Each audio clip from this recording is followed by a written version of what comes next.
یہ عورت جو ہے بیٹی کی شکل میں بھی ہو سکتی ہے، یعنی حاکمیت مرد کے پاس ہے، جو آج کے دور میں نہیں ہے، بالکل بھی نہیں. بالکل نہیں ہے. تو سر اس میں قصور تو مرد کا ہے نا، ہمارا دونوں کا قصور ہے. بہرحال اس بحث میں نہیں جانا چاہتا کہ بہرحال حاکمیت جو ہے وہ مرد. اب رجال کیونکہ آیا ہے، نساء کا ترجمہ یہاں پر یہ نہیں ہوگا کہ مرد حاکمیت رکھتا ہے بہن پر، نہیں، عورت پر. وَإِن كَانُوا إِخْوَةً رِجَالًا أَوْ نِسَاءً فَلِلذَّكَرِ مِثْلُ حَظِّ الْأُنثَيَيْنِ، وراثت کی آیت ہے.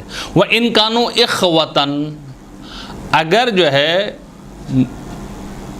بھائی ہو، وَنِسَاءً، کیا ترجمہ کروں؟ بہن.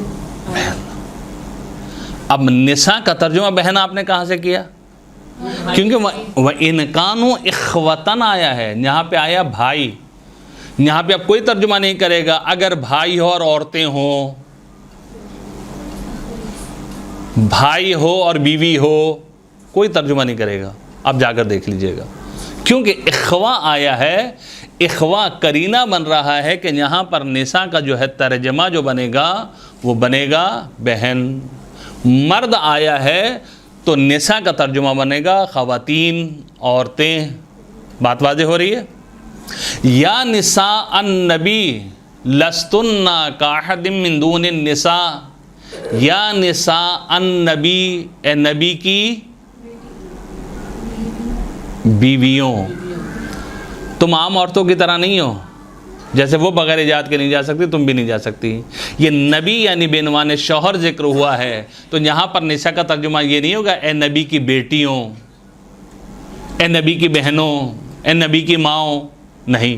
یا نساء النبی لستن کاحد من دون النساء، کیونکہ آگے بھی قرینہ ہے اور حکم دیا جا رہا ہے کہ تم گھروں میں رہو، یہ کرو وہ کرو، تو آگے بھی قرینہ بن رہا ہے. اور خود یہاں پر جو ہے نبی بعنوان شوہر، اس لیے ترجمہ ہوگا یا نساء النبی، اے نبی کی ازواج، اے نبی کی بیویوں. بات واضح ہو رہی ہے کہ نساء کا ترجمہ ہم جو کر رہے ہیں قرینہ مقابل سے کر رہے ہیں. پھر آئیے فرعون کیا کرتا تھا؟ یذبحون ابناءکم ویستحیون نساءکم. فرعون کیا کرتا تھا؟ تمہارے بیٹوں کو قتل کر دیتا تھا. وَيَسْتَحْيُونَ نِسَاءَكُمْ، اور تمہاری بیٹیوں کو زندہ چھوڑ دیتا تھا. سنا ہوا ہے نا واقعہ کہ جو بھی لڑکا ہوتا تھا فرعون جو ہے ان کو مار دیتا تھا. کیوں؟ کہ کہیں ایسا نہ ہو کہ جناب موسیٰ جو وہ آ جائے. اس لیے جو ہے وہ لڑکوں کو قتل کر دیتا تھا، عورتوں کو، لڑکیوں کو جو وہ چھوڑ دیتا تھا. تو اب یہاں پر جو ترجمہ ہو رہا ہے یا دوسری جگہ وَيُقَتِّلُونَ أَبْنَاءَكُمْ وَيَسْتَحْيُونَ نِسَاءَكُمْ. ابنا اور نساء کیا ترجمہ ہے؟ کہ وہ تمہارے بیٹوں کو قتل کر دیتا ہے یا ذبح کر دیتا ہے، اور وہ تمہاری بیٹیوں کو زندہ چھوڑ دیتا ہے. یہ بیٹی کا ترجمہ کہاں سے کیا آپ نے؟ ابنا کیونکہ آیا ہے، اس کے مقابلے میں جب نساء آئے گا تو ترجمہ کیا ہوگا؟ بیٹیاں. اب آئیے آیت مباہلہ. فَقُلْ تَعَالُوا نَدْعُوا أَبْنَاءَنَا وَأَبْنَاءَكُمْ وَنِسَاءَنَا وَنِسَاءَكُمْ. اے حبیب ان سے کہو کہ ہم اپنے بیٹے لاتے ہیں، تم اپنے بیٹے لاؤ، اور ہم اپنی بیٹیاں لاتے ہیں، تم اپنی بیٹیاں لاؤ. ابن آیا یہاں پر. فَقُلْ تَعَالُوا نَدْعُوا أَبْنَاءَنَا وَأَبْنَاءَكُمْ. نساء تو اب نہ یہاں بہن ہوگا، نہ بیویاں ہوگا، نہ مائیں ہوگا، کیونکہ اب ابن آیا ہے تو ابن کے ساتھ جو ہے آئے گا جب نساء تو ترجمہ ہوگا بیٹی. ترجمہ اٹھا کر جا کے دیکھیے گا شیخ محسن خدا انہیں غری کے رحمت کرے، ان کا ترجمہ ہے قرآن کا. انہوں نے بہت اچھا یہ ادھر ترجمہ کیا، انہوں نے یہی بیٹی ترجمہ کیا ہے. آیت مباہلہ میں کہ ہم اپنے بیٹے لاتے ہیں تم اپنے بیٹے لاؤ، ہم اپنی بیٹیاں لاتے ہیں تم اپنی بیٹیاں لاؤ۔ اب کوئی اگر یہ کہے کہ جی مولانا یہ تو آپ نے جو دائرہ تنگ کر دیا، چلیں مان لیتے ہیں کہ ہم ترجمہ وہی جو آپ لوگوں نے پہلے کیا تھا ہم تسلیم کرتے ہیں کہ جی یہاں پر ترجمہ ہم یہی کرتے ہیں کہ تم اپنے بیٹے لاؤ، ہم اپنے بیٹے تم اپنی عورتیں لاؤ۔ اگر ہم اس کو مانتے ہیں تو جب ہم دیکھتے ہیں مقام عمل میں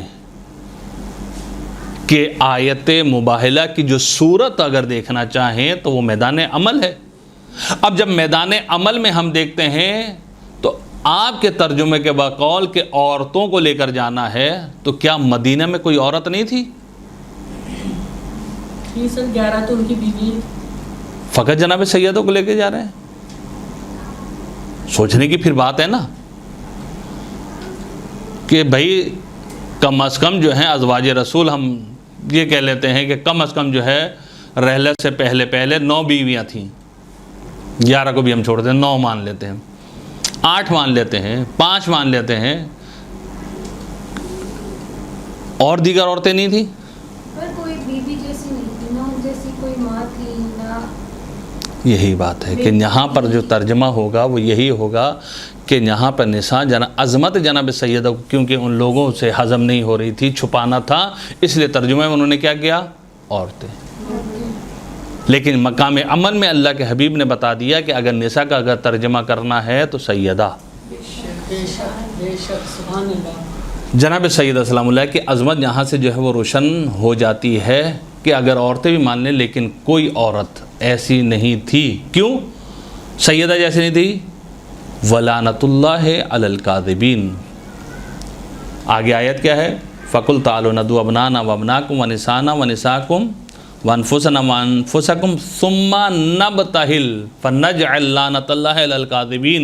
جھوٹوں پر لعنت کرنی ہے، جب جھوٹوں پر لعنت کرنی ہے تو کوئی اور جھوٹوں پر لعنت خاتون نہیں کر سکتی، اگر کر سکتی ہیں تو جناب سیدہ۔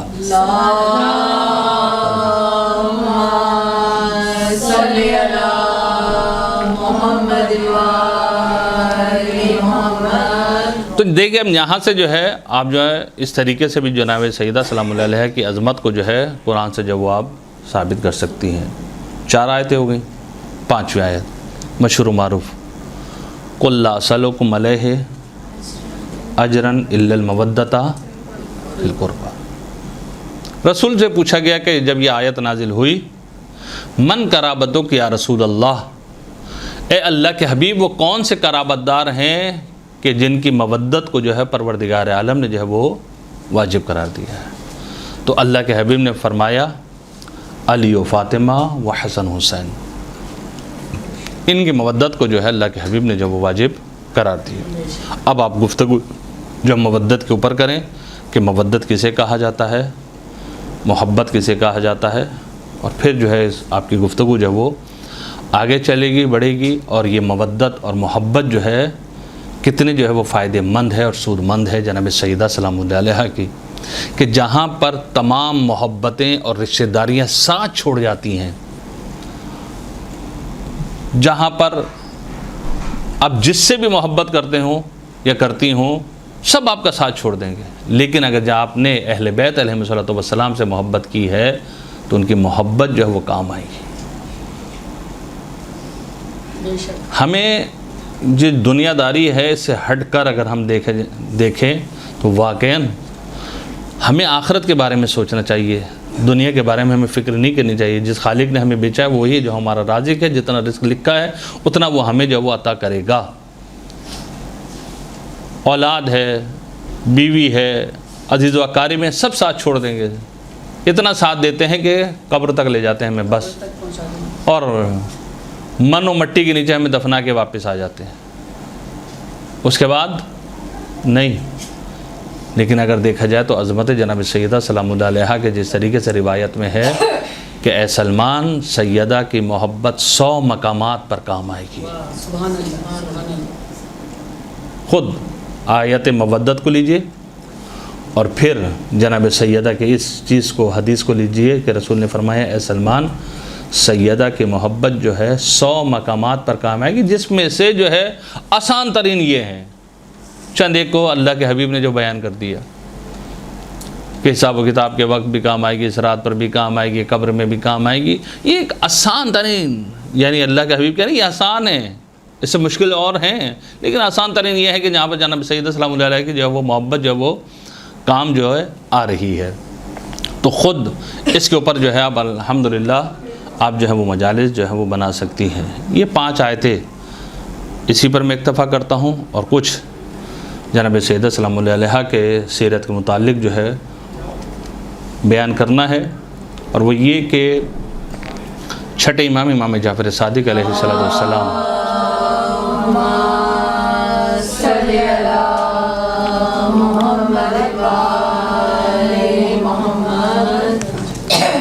چھٹے امام فرماتے ہیں وَلِفَاطِمَةَ تِسْعَةُ أَسْمَاءٍ عِنْدَ اللَّهِ، کہ فاطمہ کے لیے اللہ کے نزدیک 9 نام ہیں.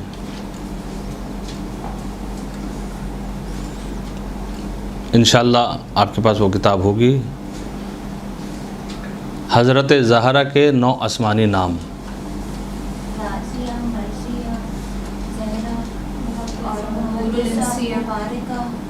جی جی حور انسیہ اس میں نہیں ہے 9 نام ہوئے، میں بیان کرتا ہوں. چھٹے امام فرماتے ہیں وَلِفَاطِمَةَ تِسْعَةُ أَسْمَاءٍ عِنْدَ اللَّهِ، کتاب کا نام ہے حضرت زہرا کے 9 آسمانی نام، بند حقیر کی کتاب ہے. وَلِفَاطِمَةَ تِسْعَةُ أَسْمَاءٍ عِنْدَ اللَّهِ، 9 نام. اب جناب سیدہ کے جو 9 نام ہیں، علماء کہتے ہیں ایک قاعدہ کلیہ دیتے ہیں کہ کثرت الاسامی تدل علی کثرت الفضائل، کہ جس کے جتنے نام زیادہ ہوں گے اس کی پھر فضیلتیں بھی کیا ہیں اتنی زیادہ ہوں گی. اور دیکھیے کہ جب ہم بچے کا نام رکھتے ہیں نا تو یہ گارنٹی نہیں دیتے کہ یہ بچہ آگے چل کر ایسے ہی ہوگا. مثلا میں نے اپنے بچے کا نام رکھا عالم، لیکن بڑے ہو کے وہ جاہل ہے بیچارہ. میں نے بچے کا نام رکھا عابد، وہ عبادت سے کوسوں دور ہے. میں نے بچے کا رکھا عاقل، وہ ہے دیوانہ. میں نے بچے کا نام جو ہے بچی کا نام رکھا حوریہ، ہے وہ کالی.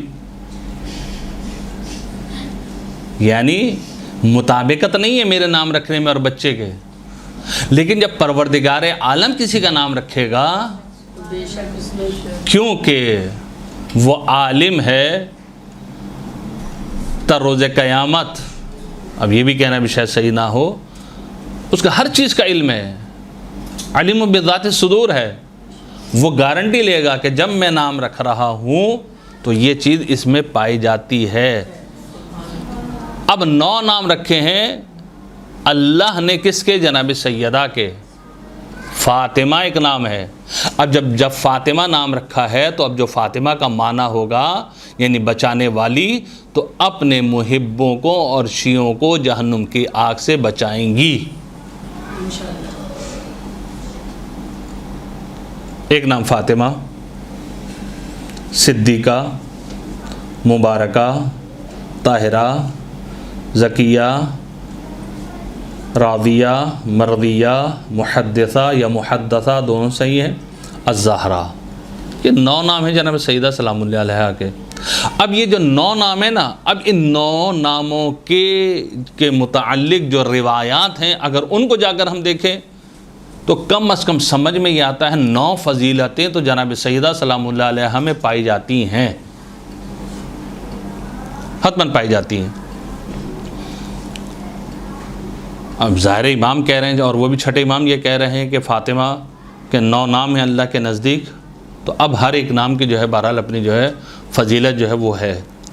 اور خود صدیقہ اگر دیکھا جائے کہ ایک نام ہے جناب سیدہ کا، یعنی سچ بولنے والی خاتون، یعنی جہاں پر امکان شائبہ کذب نہ ہو، یعنی کوئی شبہ بھی نہیں دے سکتا، کوئی یہ سوچ بھی نہیں سکتا کہ سیدہ جو ہے وہ جھوٹ بولیں گی، کیونکہ صدیقہ ہیں.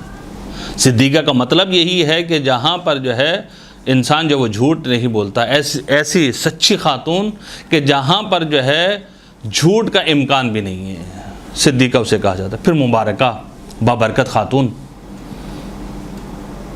خود بہرحال ہر ایک کلمے میں بہرحال جو بحث جو ہے وہ بہت زیادہ ہے۔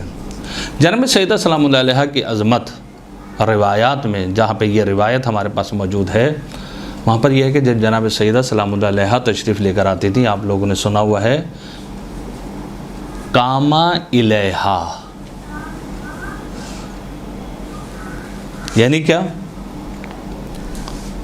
رسول کھڑے ہو جاتے تھے اور جناب سید جب آتے تھے ان کی طرف بڑھتے تھے، بڑھنے کے بعد کیا کرتے تھے؟ جناب سیدہ سلام اللہ علیہ کا ہاتھوں کا بوسہ لیتے تھے، اور پھر کیا کرتے تھے؟ جہاں پر خود بیٹھے ہوا کرتے تھے وہاں پر جناب سیدہ سلام اللہ علیہ کو بٹھاتے تھے۔ اس لیے جناب رسول اکرم صلی اللہ علیہ وآلہ وسلم نے ارشاد فرمایا، فاطمۃ بضعۃ منی،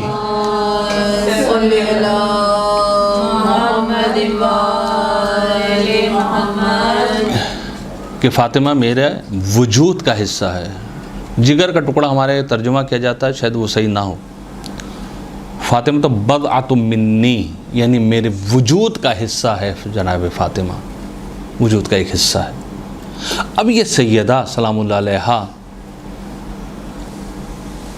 اتنی عظمت ہونے کے باوجود کہ اللہ کے حبیب یہ کہہ رہے ہیں کہ یہ میرے وجود کا حصہ ہے، 9 آسمانی نام ہیں، اور جناب سیدہ سلام اللہ علیہ کے راضی ہونے سے اللہ راضی ہوتا ہے، ان کے ناراض ہونے سے اللہ ناراض ہوتا ہے۔ اس سیدہ کو توجہ کیجیے گا، آپ کا نظام فاطمہ زہرا سلام اللہ علیہ ہیں، اس بی بی کو ہماری دنیا میں سے کیا پسند ہے؟ مبارک رسول اللہ، قرآن مجید۔ جناب سیدہ فرماتے ہیں، حبب الی من دنیاکم ثلاث، مجھے تمہاری دنیا سے فقط 3 چیزیں پسند ہیں، 3 چیزیں۔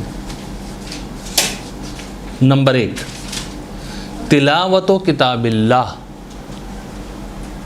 قرآن مجید کی تلاوت۔ یقیناً میری مائیں بہنیں بیٹھی ہیں، خاتون، ماں باپ، والدین جب بچی کا جہیز خریدنا شروع کرتے ہیں تو سب میں پہلے کیا چیز لیتے ہیں؟ قرآن۔ اور الحمدللہ رب العالمین بچی کی شادی ہو گئی، خدا تمام بچوں کے نصیب اچھے کرے انشاءاللہ، بہترین رشتہ مہیا کرے۔ کبھی کسی ماں نے یا کسی باپ نے پوچھا ہے بچی سے قرآن پڑھا؟ کیا پوچھتے ہیں؟ وہ فلاں ڈنر سیٹ جو دیا تھا یوز کر لیا، وہ بیڈ شیٹ جو دی تھی وہ استعمال کی، وہ پتیلیوں کو جو سیٹ دیا تھا وہ استعمال کیا، وہ جو کپڑے دیے تھے وہ استعمال کر لیے۔ کبھی کوئی والدین نہیں پوچھتا کہ جو سب میں پہلے ہم چیز لے کر آئے تھے جہیز کی، اور جس کے نیچے سے تمہیں ہم نے گزارا تھا، وہ پڑھتی بھی ہو یا نہیں پڑھتی؟ شاد و نادر کوئی ماں یا باپ ہو، میں وہ نہیں کہہ سکتا۔ جی میں اپنی بہن سے روز پوچھتی ہوں۔ ماشاءاللہ، خدا سلامت رکھے، کہ بہت کم ہے، کوئی نہیں پوچھتا کہ کوئی والدین اپنی بیٹی سے کہ بھئی قرآن تو کھولا کرو، برکت ہے قرآن۔ قرآن فقط گھر میں رکھنے کا نام برکت نہیں ہے، قرآن کو کھولا جائے، قرآن کو پڑھا جائے۔ اور جناب سیدہ کو کیا پسند ہے؟ قرآن کی تلاوت، ایک چیز۔ دوسری، وَالنَّظَرُ وَجْهِ رسول اللہ، رسول خدا کے چہرے کی زیارت۔ 3، وَالْإِنفَاقُ فِي سَبِيلِ اللَّهِ، اللہ کے راہ میں انفاق کرنا، یہ سیدہ کو بہت پسند ہے۔ اب میرے ذہن میں نہیں کہ میں نے یہاں پہ بیان کیا ہے یا نہیں، اگر بیان کیا تو شاید تکرار ہو جائے۔ شادی کا پہلا جوڑا کتنا مہنگا ہوتا ہے. کم از کم اگر میں گرے سے گرا آج کے دور میں لگا لوں 50,000 کا تو حتماً ہوگا, گرے سے گرا, ورنہ سے تو مجھے پتہ ہے, وہ میں قیمت آپ کو نہیں بتا رہا. میں بہت لیول نیچے لے کر آ رہا ہوں. 50,000 چلیں, 30,000, 25,000 میرا 10,000 ماشاء اللہ, چلیں 10,000. کتنا پہنا ہے؟ ایک دفعہ میں بہت سارا پہنا. بہت سارا پہن لیا. بہت خوش نصیب خاتون ہے پھر آپ. ورنہ کیا ہوتا ہے شادی کا جوڑا, شادی کی رات یا کوئی دیور جیٹ وغیرہ یا کسی کی شادی ہوئی, کوئی خاص و خاص اس میں, ورنہ ایسے ہی رکھا رہتا ہے. پھر دے دیں کسی غریب کو, کسی سید بچی کی شادی ہو رہی ہے, کوئی غریب کی شادی ہو رہی ہے, پڑا رہے گا. یا جب مثلا مردوں کو جو سوٹ ملتا ہے پینٹ کوٹ, وہ بھی پڑا رہتا ہے. اور پھر ظاہر ہے کہ ہیلدی بھی ہو جاتے ہیں تو وہ چھوٹا بھی ہو جاتا ہے. بھائی بہتر ہے کہ کسی کو دے دیا جائے, لیکن دیں گے نہیں, رکھے رہیں گے. لیکن عظمت جناب سیدہ سلام اللہ علیہا, جب رسول خدا آتے ہیں گھر میں دوسرے دن, کیا دیکھتے ہیں کہ جناب سیدہ نے پرانا لباس پہنا ہوا ہے. اور ایک مرتبہ جناب رسول خدا کہتے ہیں, بیٹی وہ نیا لباس کہاں ہے جو ہم نے دیا تھا؟ کہ بابا فقیر آیا تھا وہ ہم نے دے دیا. تو ایک مرتبہ اللہ کے حبیب نے کہا, اے فاطمہ نیا جوڑا خود پہن لیتی, پرانا لباس جو ہے وہ غریب کو دے دیتی. کہ بابا آپ نے ہی تو آیت پڑھ کے سنائی تھی اور کہا تھا, لن تنالوا البر حتی تنفقوا مما تحبون, کہ جو تم کو پسند ہو وہ اللہ کے راہ میں دے دو. مجھے نیا جوڑا جو وہ پسند تھا وہ میں نے اللہ کے راہ میں دے دیا. یہ ہے جناب سیدہ سلام اللہ علیہ کی سیرت. ہے ہمارے ہاں ایسا؟ شاد و نادر. دیکھیں اب آپ کہیں کہ مولانا نہیں ہے, بہت کم ہے. جیسے بہن نے کہا, اب مسئلہ خواتین کو انٹی کہتے ہیں تو وہ ناراض ہو جاتی ہیں, باجی گئے تو وہ بھی بعض اوقات ناراض ہو جاتی ہیں. تو اس لیے بہن میں کہہ رہا ہوں, انشاءاللہ ناراض نہیں ہوں گی آپ. بس اس بہن نے مثلا کم قیمت کا لیا اور کئی مرتبہ پہن لیا, بہت اچھی چیز ہے. ایسے کم ہے, بہت کم ہے. شاد و نادر, یعنی جیسے کہ 100 میں سے 1-2 آپ کو مل جائے, ورنہ ہوتا نہیں ہے. اکثر جو جوڑا جو وہ پڑا رہتا ہے, اور رکھے ہی رکھے جو ہے وہ ختم ہو جاتا ہے, چھٹ جاتا ہے, لیکن دیں گے کسی کو نہیں. کیوں؟ گھر والوں نے دیا ہے. بہرحال جناب سیدہ سلام اللہ علیہ کی اگر سیرت کو ہم دیکھیں تو جناب سیدہ کی سیرت میں ہمیں کچھ اور ملتا ہے کہ جو پسندیدہ چیز ہے وہ جو ہے وہ اللہ کی راہ میں جو ہے وہ دے دیتی ہیں. اور پھر شادی کی رات اگر دیکھا جائے ہمارے ہاں کیا کچھ نہیں ہوتا, لیکن سیرت جناب سیدہ سلام اللہ علیہ کو آپ اٹھا کر دیکھیے کہ جب مولا کائنات نے جناب سیدہ کے گھر میں بھی ملتا ہے, رسول خدا نے بھی, اور یہاں پر بھی ملتا ہے. جب مولا کائنات کے گھر آئے تو جناب مولا کائنات نے بھی ایک مرتبہ جناب سیدہ کے چہرے کی طرف دیکھا, سیدہ خیر ہے, کیا پریشانی ہے؟ کہ کوئی پریشانی نہیں ہے, بس میں یہ فکر کر رہی ہوں کہ میں ابھی اس گھر سے یہاں پہ آئی ہوں, اور اس گھر سے مجھے جانا ہے کہاں؟ اپنے گھر, آخری گھر. یا علی, آج کی رات ایسا کرتے ہیں کہ اللہ کی عبادت کرتے ہیں. سبحان اللہ, سبحان اللہ. کہتے ہیں مصلی بچھایا اور ساری رات جو ہے عبادت کی, اور پھر جب دوسرے دن کائنات کے حبیب آئے, کوئی سسر اپنے داماد سے سوال نہیں کرتا کہ میری بیٹی کو کیسا پایا. کائنات کے رسول نے سوال کیا, علی بتاؤ میری بیٹی کو کیسا پایا؟ کہ عبادت میں بہترین مددگار پایا. سبحان اللہ, سبحان اللہ.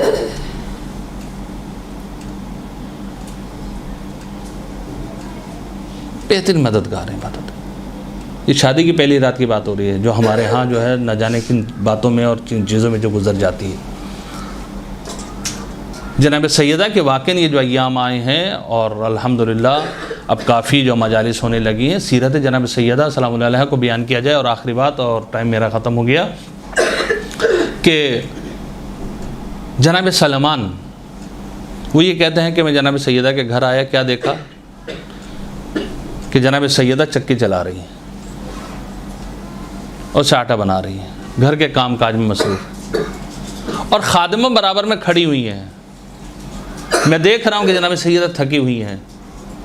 ایک مرتبہ جناب سلمان کہتا ہے میں نے کہا کہ بنت رسول، آپ کی کنیز آپ کے پاس موجود ہے، اس سے کام کروائیے اور آپ آرام کیجئے. کہ نہیں، ایک دن کنیز کام کرے گی، ایک دن میں کام کروں گی. آج میری باری ہے اور کنیز کے آرام کی باری ہے. اب مجھے بتائیے ایمانداری کے ساتھ کہ ہمارے ہاں جو جھاڑو پوچھا لگانے والی آتی ہیں، ان کے ساتھ کبھی ہم نے ایسا اخلاق پیش کیا؟ ایک پتیلی اگر وہ میلی چھوڑ کر چلی جائے، نہ دھوئے، جو طوفان بدتمیزی ہم کرتے ہیں اس کے ساتھ ماشاءاللہ. یا کوئی کوڑا رہ جائے، جھاڑو صحیح سے نہ دلی ہوئی ہو، کتنا ہم کرتے ہیں. کبھی کہا کہ چلو آج تم آرام کر لو، بیٹھو، اور میں جو ہوں جھاڑو دے رہی ہوں، میں برتن دھوتی ہوں. میں کرتی ہوں اور اس کو کھانا بھی کھلاتی ہوں، بین پہ بٹھا کے خود گرم کر کے. بہت اچھی بات ہے. خدا آپ کو سلامت رکھے انشاءاللہ.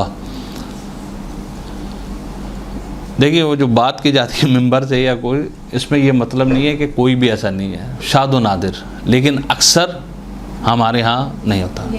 اب ایک میں مثال دے دوں. ماسی جو برتن دھونے کے لیے آتی ہے، کب سے کب تک؟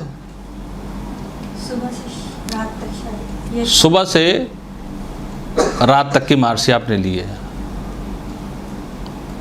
اس سے بات کیا ہوئی ہے؟ صبح کے برتن دھونے، دوپہر کے برتن دھونے، اور شام کے برتن دھو کے تم چلے جانا. ایسے ہی ہوتا ہے.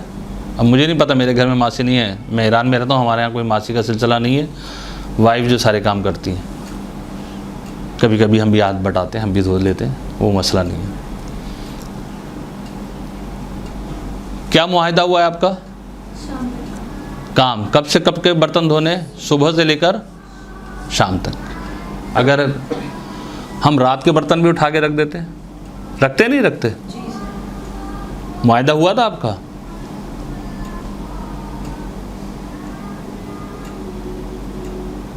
پھنس گئے ہم یہاں پر. اب وہ اعتراض کر سکتی ہے ہم سے ماسی کہ بی بی جی میرا اور آپ کا جو معاہدہ ہوا تھا، تنخواہ جو آپ مجھے دے رہے صبح کے برتن سے ہے، نہ رات کے برتن کے، اور ہم رات کے برتن بھی چھوڑ دیتے ہیں. اگر وہ راضی ہے تو اور بات ہے، اگر راضی نہیں ہے تو آپ کو پیمنٹ کرنی پڑے گی.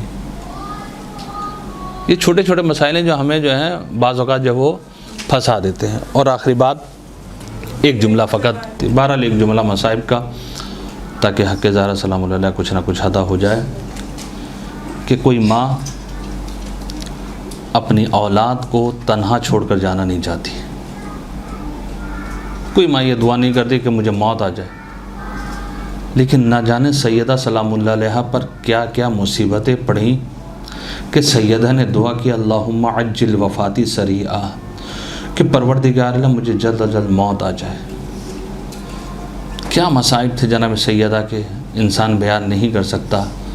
فقط اتنا ہی رونے کے لیے کافی ہے کہ کئی گھنٹے سیدہ دربار میں کھڑی رہیں، اور پھر جب دربار سے واپس آ رہی تھی نا، تو ایک ظالم نے جو رکہ جناب سیدہ کو دیا تھا، تحریر دی تھی لینا چاہی، سیدہ مانے ہوئی، تو کہتے ہیں کہ اس ظالم نے ایسا تماچا سیدہ کے مارا کہ سیدہ زمین پر گر گئی.